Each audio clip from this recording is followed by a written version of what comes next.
Okay, here is where it started getting serious.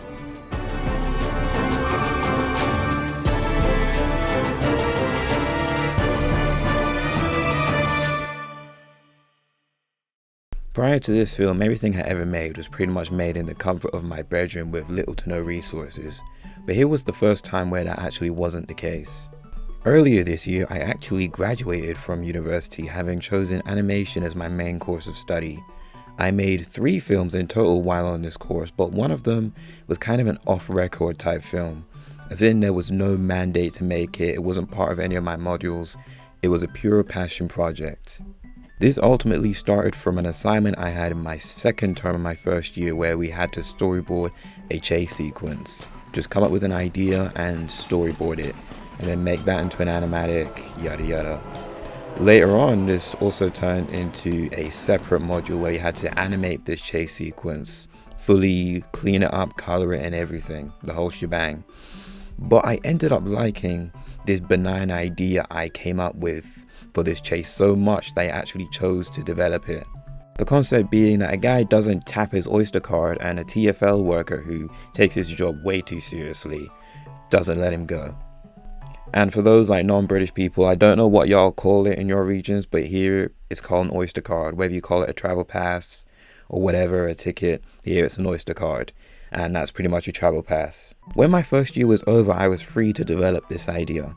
This film was an important milestone for me as it was the first film made with actual animation software and not with my iPad and phone. This was also the first time using After Effects for more ambitious and dynamic shots in the sequences. The story is centered around a chase scene on train tracks with trains constantly coming and going, so I think it really aids in bringing out some cool shots with that setting in mind. There's a reason trains are almost always involved in some of the coolest action scenes you've ever seen. Photoshop was used for the texturing and the 2D elements that would be stitched together in After Effects to create the environments. Adobe Animate was used for the main animation, specifically character animation, and Premiere Pro would be used for all the editing plus the sound editing. I've said this many times before, but creating the music for my films is also a really big thing for me. Sometimes I have a very specific idea for how I want a scene or sequence to sound, accompanying how it looks. They go hand in hand. I've always made the music for my films and I got to work on a very intense and concussive soundtrack for this one.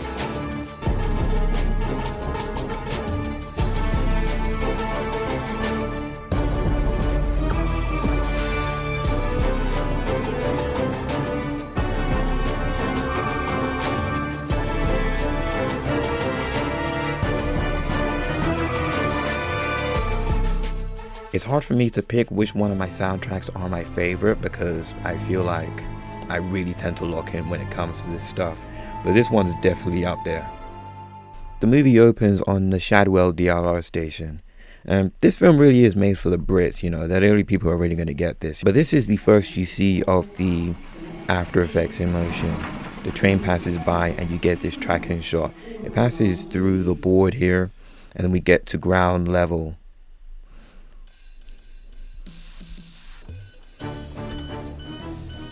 See the doors open. I feel like this scene is really good at setting the tone for this, and we see the intensity build and a sort of build suspension, like what's going on. It's so funny because the extras in the background are just cut out. So this guy's being chased by a TFL worker, and everyone's just kind of unbothered. I think it's like kind of unintentionally kind of a funny reflection on, you know, the British. Just like British people in general, like especially here in London, everyone just kind of minds their business, keeps to themselves.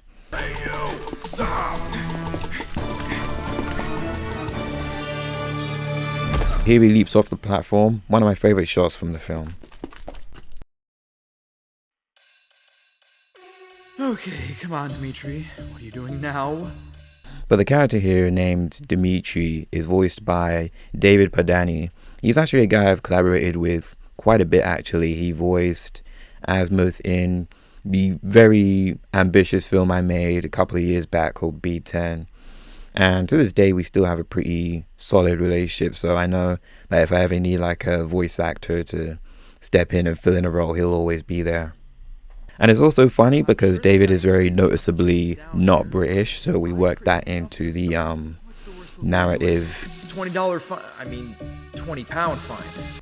Yeah, this was also a very cool and creative way I came up with of how to show the what took place before this without having to, show it or have like dialogue of the characters basically explaining what happened. These just few frames kind of like catch you all up, like, okay, this is the premise, it confirms it. It's only a few frames as well, but you kind of get the idea of why he's being chased down by this man. Goddamn British people. Am I really gonna do this over not tapping an oyster?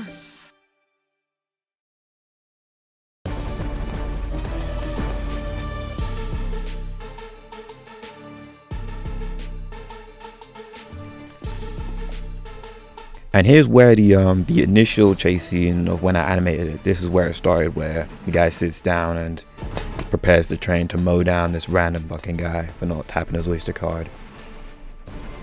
Yeah, there are a lot of shots here that I love, like that dynamic shot. These shots are all great. It has a very like visceral look to it, and I think it works well for the film.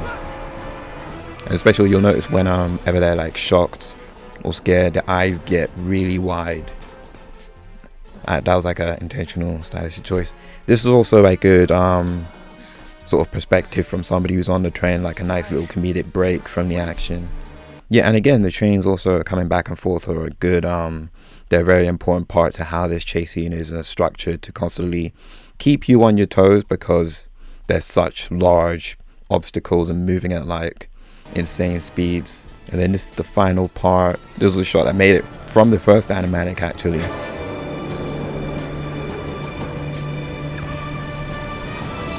And then yeah, he just about makes it. And then this was the part that I added after the fact, after the whole chase sequence. This was more of a personal thing for me where I could build it into a bigger story, because that's always a thing for me. I always like to make it a bigger story.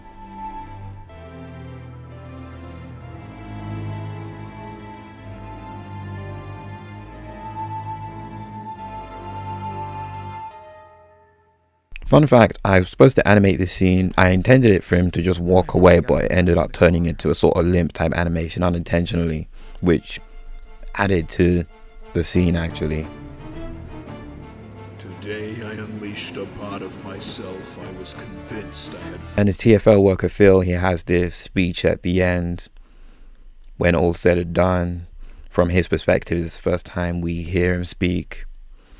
We sort of get, it could be played in a comedic way, but it also gives you a bit of insight into his sort of philosophy in a way, and why he took this so seriously.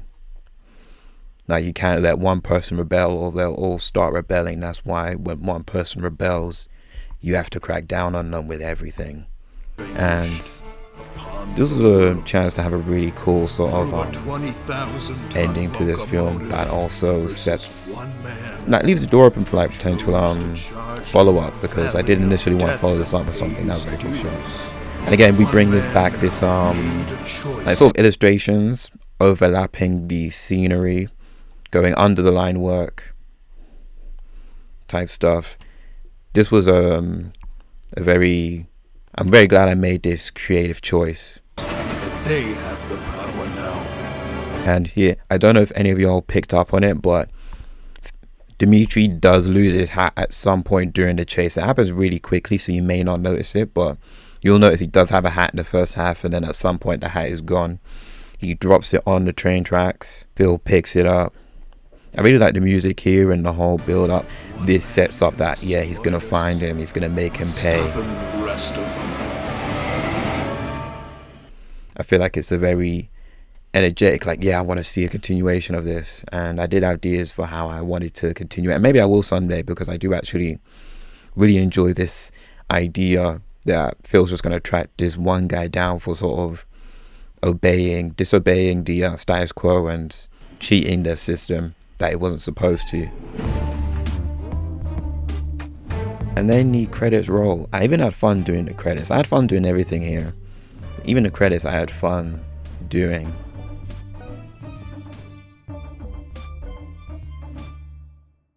So yeah, this was a great sequence. I love animating action and doing action, so this was very enjoyable experience for me, and I made it over the course of a summer, so it was only a few months that I managed to finish this whole film and story, and I showed it to my academic advisor at the time and people in my class, and everyone liked it, so that was cool.